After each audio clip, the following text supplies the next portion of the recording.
Some ghosts in the bar asked me to reveal which ghost was based on them, which part, which bit. I thought their question more interesting and revealing than anything I had written. I could not possibly call all the ghosts. I would have to, 2 city phone books at least. And what about the ghosts that were actually composites, parts of other parts? How can I call all those parts that made up the whole? Well, to see if it could be done, I drew up a chart, wrote out all the words said by each ghost, who said what, and when did each word, where did it come from, comma, period, all of it. And realized this word was said by that ghost, this other word by one in a book, this from a film, this from someone who got it from someone else who saw a film about a book where so-and-so said this or that, this phrase from a teacher, this bit from a student, a book, another film, an article, a thought, a friend, an enemy, a parent, a lover, all of them from life. How could I possibly call every single ghost? And what if they're all hurt in one way or another but refuse to show it, having an intellect with a highly sophisticated protective shield, a jamming screen to fog enemy radar defenses? I, the enemy.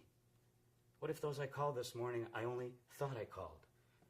What if they're actually lying in large piles, strewn all over the place, burned, torched, asphyxiated, boiled dry by my firestorm bombs, 4,500 fucking tons of sadistic hell unleashed from my heart and mind, they Dresden, and I an armada of Lancaster bombers, a catastrophe, a horrendous inferno of the brightest red that lit the sky, made day of night, where I painted letter 1 in jet stream.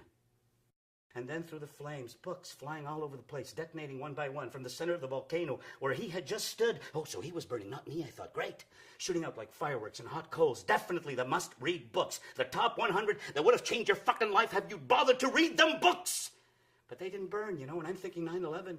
That poor son of a bitch, was minding his own business, sipping coffee and looking out the window as he saw in slow motion the nose of a plane delivering a hell at 500 miles an hour, and that he didn't make it.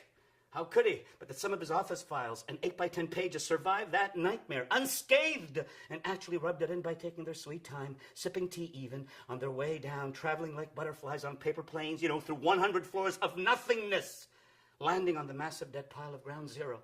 Like these books, they seem to thrive in this hell, as if the fire and burning flesh of our actor friend had given birth to them, and I was resenting them, the fucking books.